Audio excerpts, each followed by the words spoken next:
Okay, thank you. All right. Good morning, everybody. Sorry for the being late. It is 9:17 a.m. on September 22, 2023. I'm going to officially call the Texas Board of Medical Radiologic Technology to order. And I'm Faraz Khan, the chair, and we will start roll call. Good morning. I'm Chris Palazzola, the executive director. Mr. Carlton is on military duty, so you're stuck with the rest of us today, but we're going to get you through it. Just note before roll call that this meeting will be open to the public at the location above and will proceed by video conference as allowed under Texas Government Code Section 155.127. The locations shall have two-way audio-video communication with each other location during the meeting. The president or presiding officer of the board will be physically present at the location and room listed, and we are here physically located in the room. The door is open. There is nobody else here except for us, but it is open. And with that, we can proceed to roll call. Dr. Khan? Present. Dr. Beckman? Here. Ms. Brandt? Here. Ms. Landreth? Here. Ms. Lutz? Mr. Moran? Here. Ms. Parker? Here. And if I get this last name right, please correct me. Ms. Siniega? Yes, you got it right. Perfect, thank you. And Ms. Waddell? Here. All right, Dr. Khan, you have a quorum and you can proceed. All right. Well, welcome, Ms. Siniega. Is that how you pronounce your name? Yes, sir. Thank you. Okay. Yes. Welcome to your first board meeting. We will start off with item number 2, which is board member report. And I will start off, if everybody can see this plaque over here, I'll start off reading this resolution. Resolution, whereas the members of the Texas Board of Medical Radiologic Technology express appreciation to Linda F. Brown for her outstanding service on this board from September 6, 2018 to August 3rd, 2023. And whereas she gave unselfishly of her time and energy while serving on this board, and whereas she demonstrated compassion and professionalism while seeking to ensure quality health care for the citizens of Texas. And whereas her intellectual ability, personal strength, and deep commitment to the ideals of public service are unexcelled. And whereas she was an invaluable and enthusiastic member of the board and contributed her time and expertise. Now be it resolved that the members of the Texas Board of Medical Radiologic Technology join together to honor Linda F. Brown for her service, and further, a copy of this resolution be tendered to Ms. Brown, and that it forthwith be inscribed upon the permanent minutes of this board. Signed by me. So is Ms. Brown here, or? No, we did include her, but we will, if she hasn't been able to join, we will definitely be putting this in the mail and sending it out to her, so she will be receiving it shortly. Okay, thank you. All right, then we'll move on to item number 3, which is the executive director's report. Okay, and we can start with a budget update if we have Mr. Estrada online. I think we do. I see you turning your camera on now. I'll turn it over to Joey. Thank you, Chris. Good morning, board members. So for fiscal year 2023, the agency expended every penny that the legislators appropriated for us. That's great news for us. We're able to spend everything. The agency is currently going through the final invoicing for some of those end of year fiscal year payments so we can get all the cash off the books. Revenue-wise, the agency collected just over $39 million for the fiscal year. So that was 3.9% more than what we collected the previous year. So that's great again for the agency. We're trending up. Our licensee population continues to grow here in Texas. I do have on page 8 in your budget report additional information on the revenues by license type and category. And that information does go back about 10 years. So you have that information for reference. We're also going through our annual financial reporting process with the comptroller's office. So I should have that final document available mid-November once the comptroller finalizes all their numbers. And lastly, fiscal year 2024, it started September 1. We're off to a great year. Our appropriations overall increased about 38% from what we were awarded last biennium.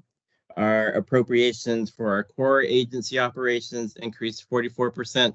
So for us, that relates to an additional $6 million that we have for this particular fiscal year to support agency operations. And finally, the legislators did authorize us an additional 35.5 FTEs. So we do have a vacant hiring schedule in place, and we should have the majority of those FTEs filled by the end of November. So pending any questions, I'll hand it back to you, Chris. Okay, and yes, there's part of the budget process for this year. The state did award all state employees a 5% raise this year and a 5% raise next September. For anyone that everyone was guaranteed a minimum of a $3,000 raise if that would exceed the 5%. So that was beneficial. There were some other targeted raises that were awarded as a result of the budget as well. So we're very fortunate we were able to do that for staff and get more staff and pay a little bit better. So we're very happy with the outcome of the legislative session. And as Mr. Strada said, we will be adding some more folks to our agency, which will help with things like call center calls and processing licenses and that sort of thing. So we're happy to have all that. The other item on the executive director report is the audit information. Last year, the audit focused on the enforcement section. It went well. There were some minor findings that have been addressed by staff, but and we're still kind of in the process of determining what the next audit will be. Other than that, unless there are questions, that would conclude the ED report. Any questions? Seeing none, then we will move on to item number 4, which is the medical director report. Okay, and Dr. Brett is out of the country today, or I think actually on a flight on his way out of the country.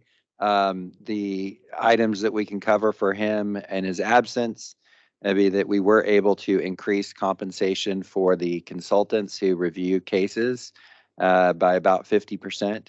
So we do have a little bit more going toward that, which is good. That should help alleviate any sort of backlogs. You all do not have a backlog in reviewing quality of care complaints, but the medical board did have a bit of a backlog.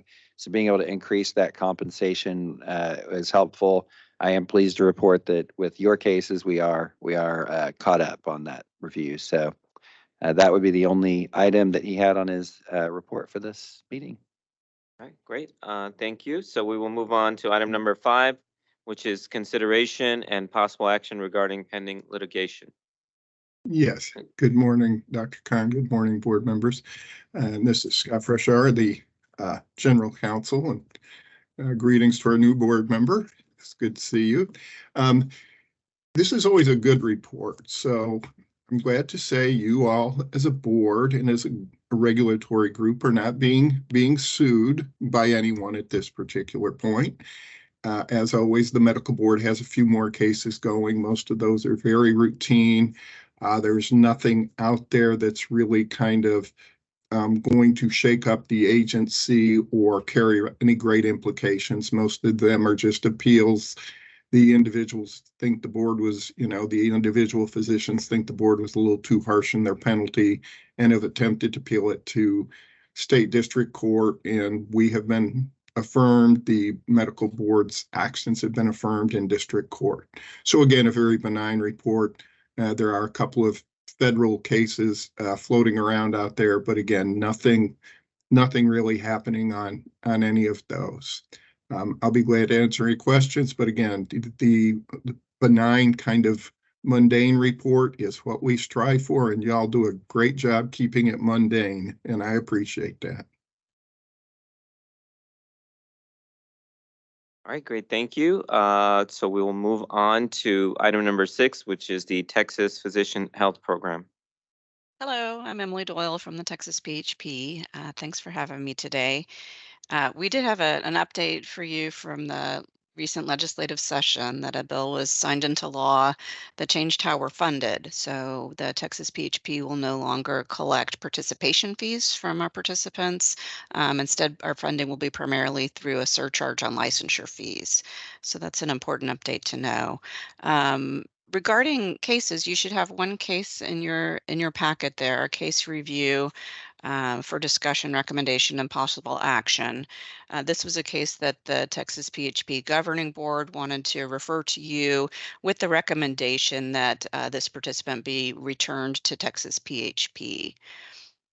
So I'm happy to answer any questions you have about the case. I believe that you'll need to take a vote on this. I Or just make had a motion. I Yeah. just had one quick question, Dr. Doyle. So as regarding the funding for the program now, will the Mhm. physicians or MRTs that get sent to your program now, they will not have to pay the administrative fee, or is? Yeah, they won't have to pay the fee to participate in the program, but still leaves a lot of expenses that they will have to pay. So they have to pay for their own treatment, their own drug testing. Sometimes we'll send people for an outside evaluation, but it does eliminate just that initial fee that they have to pay to participate in the program, which for MRTs was $1,000 a year, so not insignificant. We're hoping that reduces one of the barriers people have to self-reporting or participating. Great, thank you. And Ms. Doyle, hello, this is Ms. Parker. A question about that. When does that begin? September 1st. Oh, it already started. Okay. Yeah. Thank you. Okay. Yes, and sorry, I got an email there that I was checking on. Did that complete the PHP items? We need to make a motion. Okay, yes. Is there a motion on this is the one that's recommending that you accept, that you allow the case to remain with PHP. And so the motion would be to accept the recommendation to return the case to PHP. I move that we accept the recommendation and that this case be returned to PHP. And I'll I second. second it. Okay, so we have a motion to accept the recommendation to return the MRT case back to PHP, and motion was made by Ms. Waddell and seconded by Ms. Parker. All in favor? Aye. Aye. Any against? Aye. All right, motion passes. So there were no emergent referrals for me to report on. There are two other reports in your packet that Mr. Bernardo or I can answer any questions if you have questions about those. Otherwise, we're done. Those do not require a vote. Those are just there for information and any questions. Do you have any other further questions from the board members? Thank you so much, Dr. Doyle. Thank you. All right, we will move on to our next item, which is item number 7, discussion, recommendation, and possible action regarding applicants appearing concerning eligibility. Yes, we have one licensure applicant that is appearing today, applicant number 2580. And this is an appeal of the executive director's determination. The applicant has issues of criminal history, falsification, and active practice. With regards to the criminal history, the applicant had an April 1999 theft of property charge, which was a misdemeanor class B, where they received 24 months of probation, court costs, and restitution. And that case was dismissed in August of 2001. The applicant answered no to all the licensure application questions regarding arrest and criminal history. Board staff discovered this arrest when reviewing the DPS FBI fingerprint report. When asked why she failed to disclose this arrest, she indicated that she had forgotten about it and that the judge had said it would be off her record after a few years. Because she didn't report this criminal history per authorization from the board, the licensure manager offered the option to withdraw and reapply. With regards to the active practice, the applicant completed Remington's College NCT certificate program in August of 2016. She has not practiced as an NCT and has been working as a medical assistant since 2021. When asked what her practice plans are, if issued a license, she indicated that she's been given the opportunity to do x-rays at her current employers. She didn't provide any documentation regarding continuing education credits completed, and there's no other NCT education since she completed her program back in August of 2016. Because she has not actively practiced since 2016, which is approximately 6 years from the date of the application, she was given the following recommendation: to enroll and successfully complete a TMB approved NCT program by the date of her application expiration, which is the beginning of December of 2023, or per the board matrix, be referred to appear before the licensure committee. And this is the recommendations were based on the active practice matrix created by the MRT board. Upon receiving this notification of the withdrawn reapply for the failure to report the arrest and the active practice remedy criteria, she indicated that she's unsure of the reason why she's denied the right to practice as an NCT, and that when she received her certificate back in 2016, she was unable to find a job in this field due to the lack of experience. Her statement didn't address if she was appealing the withdrawn reapply, and upon further clarification by board staff, she did indicate that she's essentially appealing both. If you have any questions regarding the summary, I can answer that at that time. I'm uncertain if the applicant is present, as I don't see the 2580 ID number as an attendee at this meeting, and my staff has emailed her to see if she is attending, and they have not yet received a response. So, any questions? Okay. Applicant 2580, are you present? And if so, if you could unmute yourself and acknowledge that.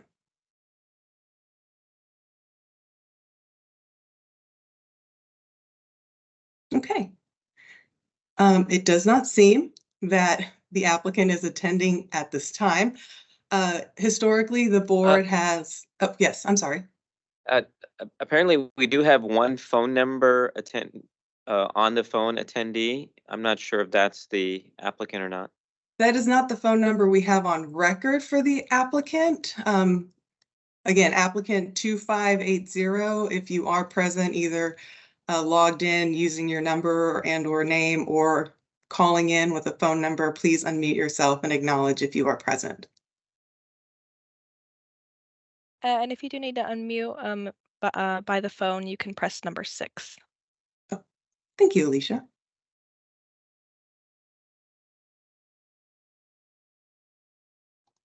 Okay, so it does not seem that the applicant is in attendance either via phone or logging in through Teams.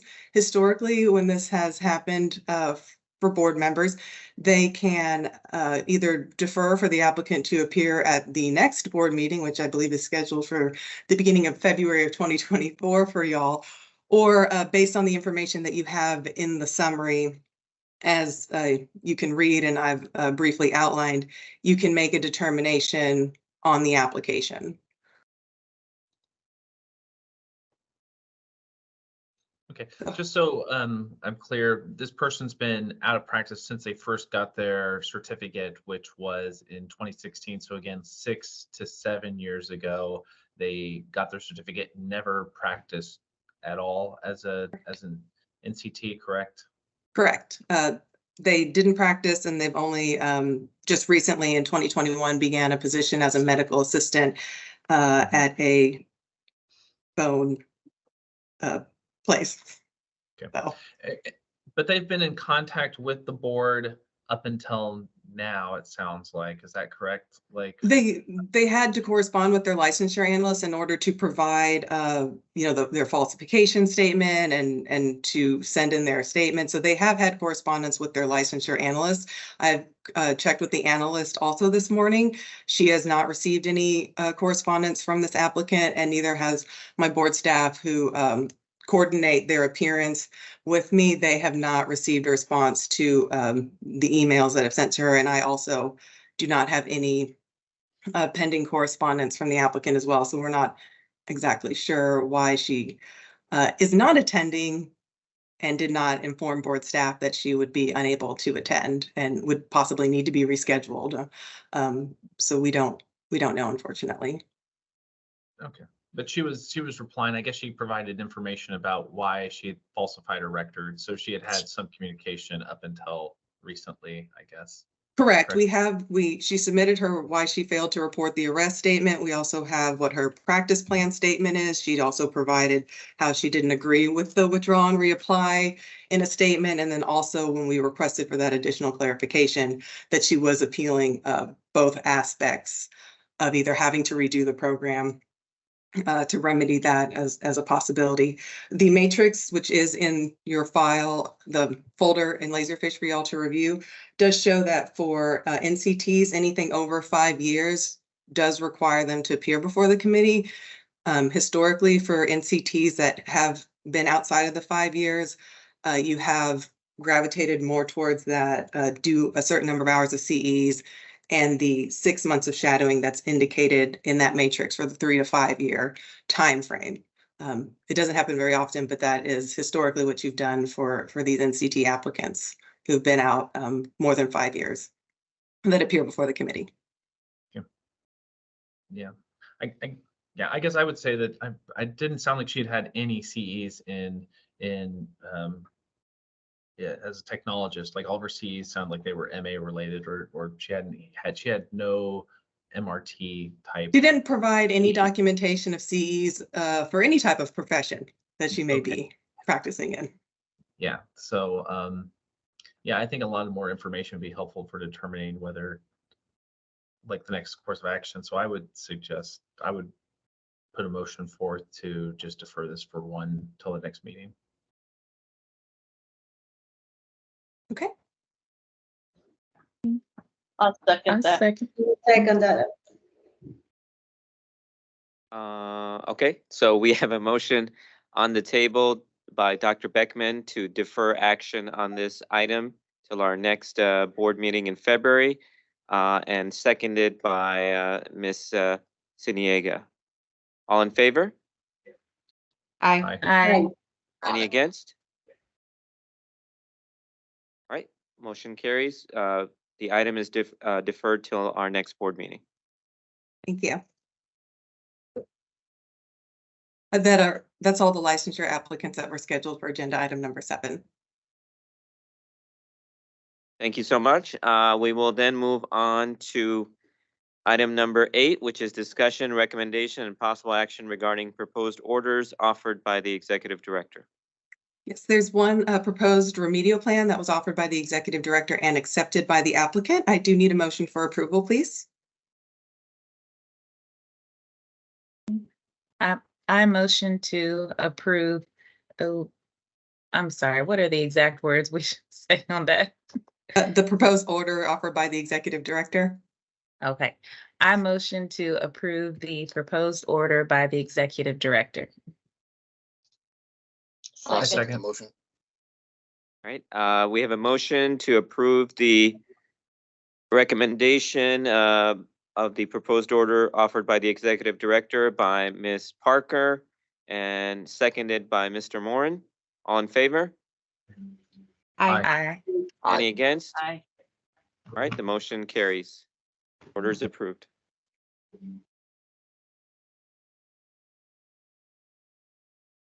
All right, I think that ends item number 8. Yes. Is that correct? Yes, Okay, that completes great. agenda Thank item you. number So we'll 8. move on to item So- number 9, which is discussion, recommendation, possible action regarding approval, rescinding, or denial of program or instructor, which looks like there are none. And then Correct. we'll move on to item number 10, which is report on program approvals and renewals. There's one NCT initial program approval that meets all the requirements and has been approved by the executive director. This is just a report to you. There's no motion necessary. All right, great. Thank you so much. Then we'll move on to item number 11, which is reports and discussion regarding the investigation, litigation, and compliance departments. And I can handle these for you. This has the reports in here relate to our enforcement activities. And so the first item is the enforcement report. What's significant about this one is this is for the fourth quarter of fiscal year 23. So this has all of the data for fiscal year 23. I did go ahead and include all boards there just so you kind of have an idea of what the year looked like for the agency. This goes back 5 years now, which is the goal. We'll kind of try to keep that much data on here for you. So we will drop 2019 next year when we add 2024. You can kind of see the impact of the pre-investigation process on here in terms of the drop in cases that are currently being investigated and coming into the litigation department, which has been beneficial, reduced the total number of ISCs, and has helped out with that. We still have eyes on all of those complaints. We don't ignore them. They come in. We kind of handle them through the pre-investigation process. They don't make their way all the way to an ISC, but we are still managing that. So that report is in there. Section 1B is the warning letter report. You all don't see too many of these, but one thing we are doing is CME audits again. Those started up after the pandemic. We are aware that the 2-year audit period that we are looking at overlapped with the pandemic, so we are trying to treat these with a light touch. So these individuals are given an opportunity from our registrations department to get their CME in, even if it's late. And then even after that, we are starting with a warning letter, giving them another opportunity to come into compliance. And so these are the folks that got the warning letter and then resolve their CME issues. They're going to get a dismissal, but we do keep a record of the warning letter so that if we have a problem with their CME audit again in the future, they would not be eligible for a warning letter again. But this is really the only the ones that would make it past this point would be the really recalcitrant people or the people we just can't find, which that does happen. But these are individuals that got warning letters. The next item is the criminal case review report, and this is, we keep track of all of our licensees that have an arrest. We kind of review that information, but what we have, and follow a guideline for those. And then this kind of gives you a summary. This is also an end of year report. So this has all of the data for fiscal year 2023. What we see is that there was a bit of a jump in the data in 2022 that was probably related to COVID. The criminal justice system kind of shut down for a while during COVID and churned back up. And so you kind of had a higher number of cases in 2022, but 2021 and 2023 look to be very similar, probably be about the same number each year. Item D are cases over 1 year for MRTs. What you can see is on that list is that 2 of those are filed at SOA, 2 of them have been suspended, and then the 2 of them are waiting for an ISC. So you only have 2 that have already had an ISC that we're still working on, and that's an indication that the litigation and investigation sections are doing well. So we like to see that. The last report you actually have is one on a temporary suspension. That's just a report of temporary suspensions taken since the last meeting. And so all of those reports look good. Staff doesn't have any concerns about any of those, but obviously if anybody has questions about any of them, I can try to answer them. Do we have any questions from the board members? All right, great. Thank you so much. Okay. Then we will move on to item number 12, consideration and approval of membership of the expert physician panel, which there are none. Item number 13, discussion and possible action regarding review of probationers' appearances. There are none. Item number 14, follow-up files, none. Item 15, cases recommended for dismissal. Okay, and these cases are assigned to individual board members for review. Obviously, anybody can ask questions. The way we've been doing this is for the cases that are assigned to you for review. If you have any that you would like to pull for discussion, let us know. And if we can discuss them in open session, we will. If we need to go in executive session, we can do that. Otherwise, the motion for your cases would be, in the first set are assigned to Ms. Landreth. You have one in the LOE, the lack of evidence category, and one in the ISC panel. And you could make a motion for both of those together if the motion is to recommend that you accept the recommendation for dismissal of those cases. And again, if you do want to discuss them, this would be the time to do that. I do not need to discuss, so I move that we follow the recommendation for dismissal. I second that. All right, we have a motion to accept the recommendation for dismissal of Ms. Landreth's cases by Ms. Landreth and seconded by Ms. Parker. All in favor? Aye. Any against? All right, the motion carries. Recommendation is accepted. Okay. The next cases are assigned to Dr. Beckman. We have one again in the lack of evidence category and one in the ISC panel dismissal category. Any you would like to discuss, or would you like to make a motion? And then to discuss, I'd like to make a motion to accept the recommendation for dismissal of the 2 cases. I'll second. All right, we have a motion to accept the recommendation for dismissal for, I'm sorry. Yes, please. Yeah, I kind of had my hand up. I'm sorry. Yeah. So I guess I need some clarification on both the cases that are in y'all's files. There's a lot of similarities in the verbiage as far as they were both neither person did the proper identification process. But then when you open them both up and you read them very carefully, they both have the same diagnosis of the patient that was involved. They both have the same supervisor. And I just want to make sure that some of this information wasn't transposed from one case to another. I think it was 2. So you're talking about how Faraz and I each had a person who had very similar histories, correct? Exactly. Both of them histories of metastatic carcinoma. It's 2 people from the same incident. That's why it was very similar. So they are from the same facility then? Yes, it was the same incident with 2 people being questioned, and so each of them had their own case adjudicated. I'm probably not using the word adjudicated right, but it works. You're not a lawyer. No, that worked. They didn't go to a judge. They went to an ISC. These are the. So were we talking about, just so everybody can follow along? We're talking about cases. Are we talking about cases 230384 assigned to Dr. Khan, and then the one assigned to you, Dr. Beckman? Is that the 230385?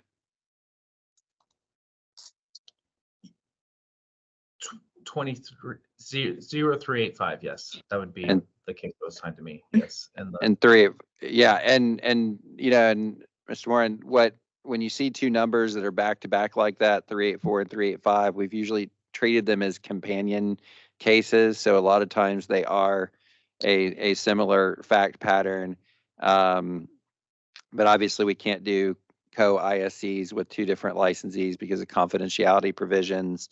And so the complaints will look similar, the patient information will look similar, but that's why you see them split up like that. Okay, I just want to make sure there wasn't some crossover in there. So as far as information getting transposed on the wrong respondent. Since we have opened this up now, I had a question also. This is the first time we're seeing 2 cases, but the same incident like this, which is misidentification of patient. Was this incident reported by the facility? Was it flagged to the board by the patient? I'm just curious how it reached us. Well, and again, yeah, Chris, go ahead and jump in on confidentiality, depending on the nature of it. Yeah, I'm taking a look at the packet, and I do notice that the complaint was not in the packet, which would lead me to believe, and I can verify this in just a second, that the complainant didn't sign a waiver. Now, it is possible that the complaint came to us from someone that, you know, didn't come to us from an individual, but with there not being a waiver, we wouldn't be able to consider that today, how we got that information. I'm just curious because this is, I mean, not that it should be common, but it's not an uncommon occurrence across the state. So I'm just wondering if we're going to be seeing more cases like that. That was my main question, not to delve into the privacy of the complainant. Okay, in terms of how we would, I'm sorry, make sure I In understand the terms question. of, this is like the tip of the iceberg for these kind of cases. So should we be expecting more of these kind of cases for the board to review in the future? Okay, I can check on that real quick. Yeah, I believe this case was the facility referred it as this was the manager of the facility that referred these to Well, technology. I don't think we should get into postulating who or the source or where it came from. I think the question Dr. Khan is asking, is this something we see commonly? I don't think we can answer that right now, Dr. Khan, and I think Chris is looking. But again, if we begin to see a trend and a lot of these come in, obviously we can perhaps structure some kind of response if they begin to look the same, so we don't utilize a great number of resources on these if they're very same or similar, which is kind of the vein under which Chris took the process along with GEC of developing the warning letters, that kind of thing to facilitate, hey, you're on notice, kind of correct your ways. We're not going to do anything, but don't persist. So again, we have some flexibility and we can watch for that trend. Perfect. That was my exact question. Thank you. Thank you Of for course, helping thank us you. and guiding us through any pitfalls we might run into. So moving on to the motion then, Dr. Beckman approved of dismissal of his cases, and I'm so sorry, I missed who seconded his motion. I did. Reagan Lander. Okay, all right, Ms. Landerith seconded the motion, so the motion's on the table. All in favor? Aye. Aye. Any against? Thank you. Motion passes. Okay. And then that takes us to your case, Dr. Khan, under this agenda item, which is the one we've discussed but have not voted on, which is case number 23-0384. I do believe that's the only one we had assigned to you. Yep, and I make a motion to approve the recommendation for dismissal. I second. Okay, so the motion is made by me to approve the recommendation for dismissal of the cases assigned to me and seconded by Dr. Beckman. All in favor? Aye. Any against? No? All right, the motion to approve the dismissal passes. Thank you. I think those are the only cases. That, I believe, concludes agenda item number 15. All right, thank you so much. And then we'll move on to agenda item number 16, which is appeals. Okay, and on these are also assigned to individual boards. There is one under the J and F category, 23-6627. This is one that we got a complaint that somebody who was not properly certified in doing CT scans was doing CT scans. We did get a response from the respondent. It was nuh-uh, I didn't. There was an appeal. There are some patients identified. Because this case was dismissed J and F, we have not done an investigation yet. So it is, of course, up to you, but you do have the option of, if you did want to grant the appeal, we could go and ask for the patient records. We do have patient names and date of birth, and just verify that who's telling the truth. We have a complainant telling us one thing and a respondent telling us something else. So up to you, but that just wanted to give that background, and it is assigned to you, Dr. Khan, if you want to make the motion. So I will make a motion to grant the appeal and ask for more investigation, see what exactly is going on. We have two completely conflicting messages, one based on the initial complaint, what said one thing, and then the respondent said a completely different thing. So I'm just trying to clarify, and maybe we can get some more information about which one is, if there's a discrepancy or if there's a difference process, or are we missing something? I second the motion. And since Dr. Khan made the motion, I'll ask if for the ayes and nays is any. We've had the motion in a second. All those in favor? Aye. Aye. Aye. Aye. Any opposed? Okay, motion passes. Thank you. All right, then we'll move on to item number 17, which is consideration and approval of determination of default, which is none. Item number 18, consideration and approval of proposal for decision, there is none. Item number 19, consideration and approval of modification request, termination request orders.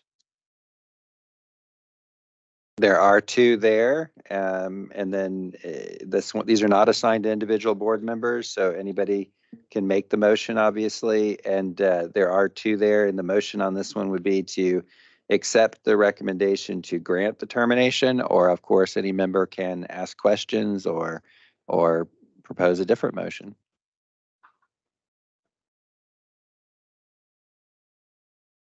I move to accept the recommendation to grant termination of those two. I'll second. I second the motion. Right, we have a motion to approve the recommendation for acceptance of the termination orders by Dr. Beckman and buzzed in a second earlier, seconded by Ms. Waddell. All in favor? Aye. Aye. Any against? All right, motion to accept the termination request orders passes. Okay, item number 20, discussion, recommendation, and possible action regarding agreed orders. All right, and there are four there. Similar process to the last one, except this motion would be to approve the orders as presented, or if anyone has questions or would like to pull one for discussion. Did you say there were four? I only see three. For some reason. There are four. There was one added late. You should be able to refresh. You may have to kind of close and come back in. We did get one that was a surrender order yesterday. We try not to put these in late, but if it's something that is going to resolve a case that somebody's giving up their license, they're going to do a restriction or something like that, we will put them in late. So item number 4 was added a bit late. If everybody needs a minute to kind of shut down and come back, or not, you don't need to shut all the way down. You just Right. close out and come back in. We can take that time so everybody has an opportunity to review it. That's fine. I would be okay with it. I will definitely refresh it right now, but y'all don't have to wait on me. Well, if you are to vote on it, we need to make sure that you've seen it and have access to it. Okay, well, hold on just a second. Sorry. That's okay. That's okay. And if everybody else has had the opportunity to review it, you could also abstain from item 4 if it's not coming up for you. If it's coming up for you, we can take the time. We're way ahead of schedule, so we could take a couple minutes for you to look at it if we need to.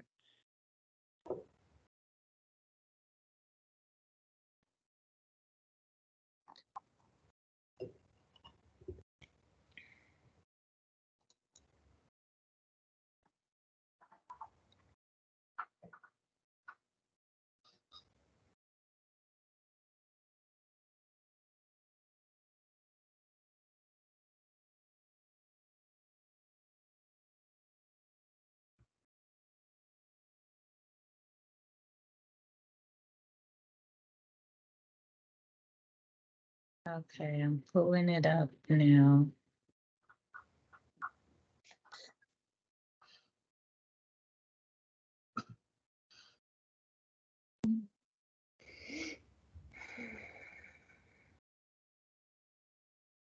Okay, there were 2 late people on that one. Sorry, I had originally only seen one. Okay.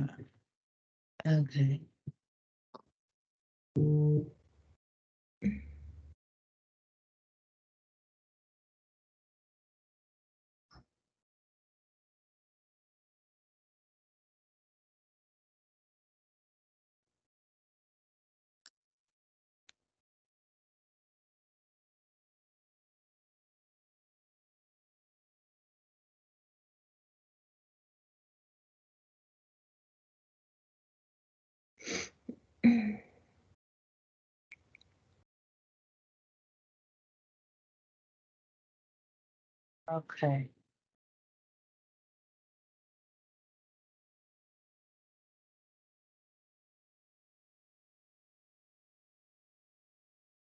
Okay, I'm ready now. And anyone can make a motion. Again, the motion would be to approve the orders as presented. And then we would need a second and a vote. I'll make a motion to approve the orders as presented. I'll I'll second. Okay. We have a motion by Ms. Brent to approve the orders as presented and seconded by Ms. Waddell. All in favor? Aye. Okay. Any against? All right. The motion passes. Approve the orders. All right. That concludes item number 20. Item number 21, discussion, recommendation, and possible action regarding remedial plans. There are none. Item number 22, discussion, recommendation, possible action regarding mediated settlement orders. There are none. Item number 23, discussion, recommendation, and possible action regarding non-pro-tunc orders. There are none. Item number 24, consideration and approval of cease and desist orders. There are none. Item number 25, consideration and approval of agreed resolutions. There are none. Item number 26, consideration and approval of consent orders. There are none. Item number 27, report on cease and desist orders approved by the executive director. There are none. Item number 28, report on automatic orders or actions. There are none. Item number 29, discussion, recommendation, and possible action regarding the proposed amendments to 22 TAC Chapter 194 Medical Radiologic Technology. There are none. Item number 30, discussion, recommendation, possible action regarding the adoption of proposed amendments to 22 TAC Chapter 194 Medical Radiologic Technology. There are none. And that moves us to item number 31, open forum for public comments. Okay.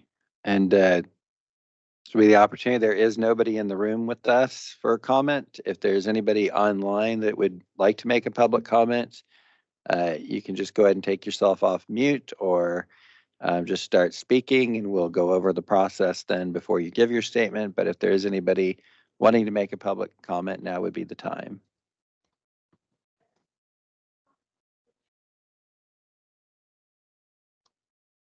Okay. Does not appear we have anyone. All right, very good. Then we will move on to item number 32, which is consideration and approval of the June 23, 2023 board meeting minutes and action items, which are in your Laserfish. I just need a motion and a second, unless there are any corrections.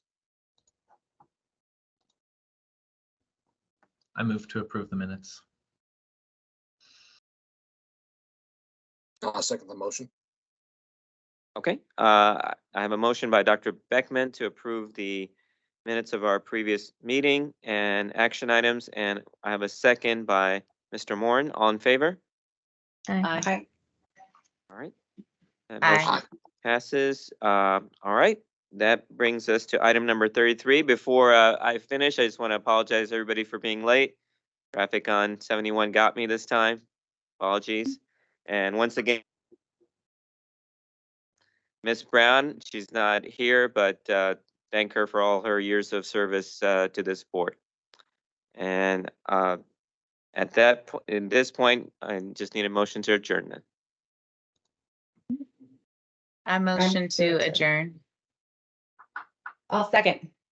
All right, we have a motion to adjourn by Ms. Parker and seconded by Ms. Landreth. All in favor? Aye. All right, the Medical Radiologic Technology Board is hereby adjourned. It is 10:06 a.m. on September 22, 2023. Thank you, everybody. Thank you very much. Bye-bye. Thank you.